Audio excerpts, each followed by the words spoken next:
ہرقل شاہ روم نے قریش کے قافلے میں ایک آدمی بلانے کو بھیجا، اور اس وقت یہ لوگ تجارت کے لیے ملک شام گئے ہوئے تھے، اور یہ وہ زمانہ تھا جب رسول اللہ صلی اللہ علیہ وسلم نے قریش اور ابو سفیان سے ایک وقتی عہد کیا ہوا تھا۔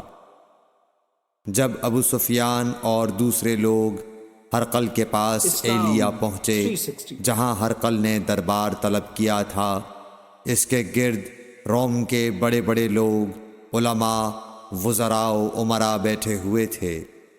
ہرقل نے ان کو اور اپنے ترجمان کو بلوایا، پھر ان سے پوچھا کہ تم میں سے کون شخص مدعی رسالت کا زیادہ قریبی عزیز ہے؟ ابو سفیان کہتے ہیں کہ میں بول اٹھا کہ میں اس کا سب سے زیادہ قریبی رشتہ دار ہوں۔ یہ سن کر ہرقل نے حکم دیا کہ اس ابو سفیان کو میرے قریب لا کر بٹھاؤ اور اس کے ساتھیوں کو اس کی پیٹھ کے پیچھے بٹھا دو۔ پھر اپنے ترجمان سے کہا کہ ان لوگوں سے کہہ دو کہ میں ابو سفیان سے اس شخص یعنی محمد صلی اللہ علیہ وسلم کے حالات پوچھتا ہوں، اگر یہ مجھ سے کسی بات میں جھوٹ بول دے تو تم اس کا جھوٹ ظاہر کر دینا۔ ابو سفیان کا قول ہے کہ خدا کی قسم اگر مجھے یہ غیرت نہ آتی کہ یہ لوگ مجھ کو جھٹلائیں گے تو میں آپ صلی اللہ علیہ وسلم کی نسبت ضرور غلط گوئی سے کام لیتا۔ خیر، پہلی بات جو ہرقل نے مجھ سے پوچھی وہ یہ کہ اس شخص کا خاندان تم لوگوں میں کیسا ہے؟ میں نے کہا وہ تو بڑے اونچے عالی نسب والے ہیں۔ کہنے لگا اس سے پہلے بھی کسی نے تم لوگوں میں ایسی بات کہی تھی؟ میں نے کہا نہیں۔ کہنے لگا اچھا اس کے بڑوں میں کوئی بادشاہ ہوا ہے؟ میں نے کہا نہیں۔ پھر اس نے کہا بڑے لوگوں نے اس کی پیروی اختیار کی ہے یا کمزوروں نے؟ میں نے کہا نہیں، کمزوروں نے۔ پھر کہنے لگا اس کے تابعدار روز بڑھتے جاتے ہیں یا کوئی ساتھی پھر بھی جاتا ہے؟ میں نے کہا نہیں۔ کہنے لگا کیا اپنے اس دعوی نبوت سے پہلے کبھی کسی بھی موقع پر اس نے جھوٹ بولا ہے؟ میں نے کہا نہیں، اور اب ہماری اس سے صلح کی ایک مقررہ مدت ٹھہری ہوئی ہے، معلوم نہیں وہ اس میں کیا کرنے والا ہے۔ ابو سفیان کہتے ہیں میں اس بات کے سوا اور کوئی جھوٹ اس گفتگو میں شامل نہ کر سکا۔ ہرقل نے کہا کیا تمہاری اس سے کبھی لڑائی بھی ہوئی ہے؟ ہم نے کہا کہ ہاں۔ بولا پھر تمہاری اور اس کی جنگ کا کیا حال ہوتا ہے؟ میں نے کہا لڑائی ڈول کی طرح ہے، کبھی وہ ہم سے میدان جنگ جیت لیتے ہیں اور کبھی ہم ان سے جیت لیتے ہیں۔ ہرقل نے پوچھا وہ تمہیں کس بات کا حکم دیتا ہے؟ میں نے کہا وہ کہتا ہے کہ صرف ایک اللہ ہی کی عبادت کرو، اس کا کسی کو شریک نہ بناؤ، اور اپنے باپ دادا کی شرک کی باتیں چھوڑ دو، اور ہمیں نماز پڑھنے، سچ بولنے، پرہیزگاری اور صلہ رحمی کا حکم دیتا ہے۔ یہ سب سن کر پھر ہرقل نے اپنے ترجمان سے کہا کہ ابو سفیان سے کہہ دے کہ میں نے تم سے اس کا نسب پوچھا تو تم نے کہا کہ وہ ہم سے عالی نسب ہے، اور پیغمبر اپنی قوم میں عالی نسب ہی بھیجے جایا کرتے ہیں۔ میں نے تم سے پوچھا کہ دعوی نبوت کی یہ بات تمہارے اندر اس سے پہلے کسی اور نے بھی کہی تھی؟ تو تم نے جواب دیا کہ نہیں۔ تب میں نے اپنے دل میں کہا کہ اگر یہ بات اس سے پہلے کسی اور نے کہی ہوتی تو میں سمجھتا کہ اس شخص نے بھی اسی بات کی تقلید کی ہے جو پہلے کہی جا چکی ہے۔ میں نے تم سے پوچھا کہ اس کے بڑوں میں کوئی بادشاہ بھی گزرا ہے؟ تو تم نے کہا کہ نہیں۔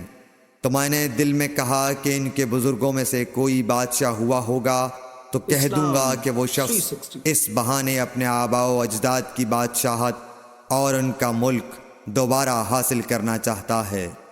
اور میں نے تم سے پوچھا کہ اس بات کے کہنے یعنی پیغمبری کا دعویٰ کرنے سے پہلے تم نے کبھی اس کو دروغ گوئی کا الزام لگایا ہے؟ تم نے کہا کہ نہیں۔ تو میں نے سمجھ لیا کہ جو شخص آدمیوں کے ساتھ دروغ گوئی سے بچے وہ اللہ کے بارے میں کیسے جھوٹی بات کہہ سکتا ہے؟ اسلام اور میں نے تم سے پوچھا کہ بڑے لوگ اس کے پیرو ہوتے ہیں یا کمزور آدمی؟ تم نے کہا کمزوروں نے اس کی اتباع کی ہے، تو دراصل یہی لوگ پیغمبروں کے متبعین ہوتے ہیں۔ اور میں نے تم سے پوچھا کہ اس کے ساتھی بڑھ رہے ہیں یا کم ہو رہے ہیں؟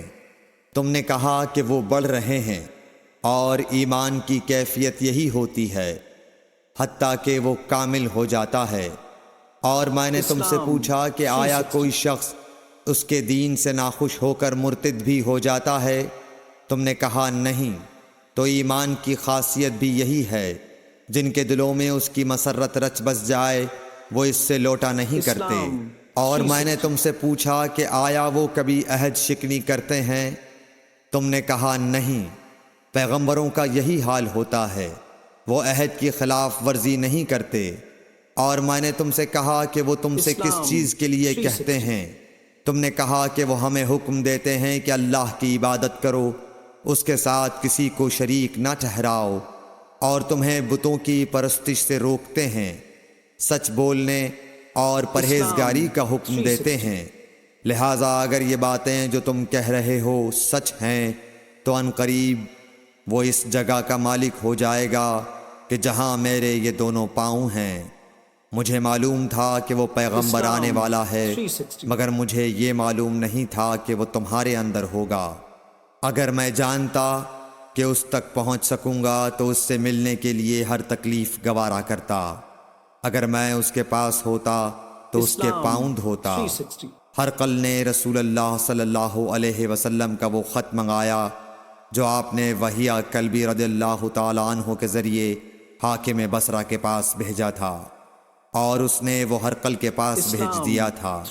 پھر اس کو پڑھا تو اس میں لکھا تھا، اللہ کے نام کے ساتھ جو نہایت مہربان اور رحم والا ہے۔ اللہ کے بندے اور اس کے پیغمبر محمد صلی اللہ علیہ وسلم کی طرف سے یہ خط ہے شاہ روم کے لیے۔ اس شخص پر سلام ہو جو ہدایت کی پیروی کرے۔ اس کے بعد میں آپ کے سامنے دعوت اسلام پیش کرتا ہوں۔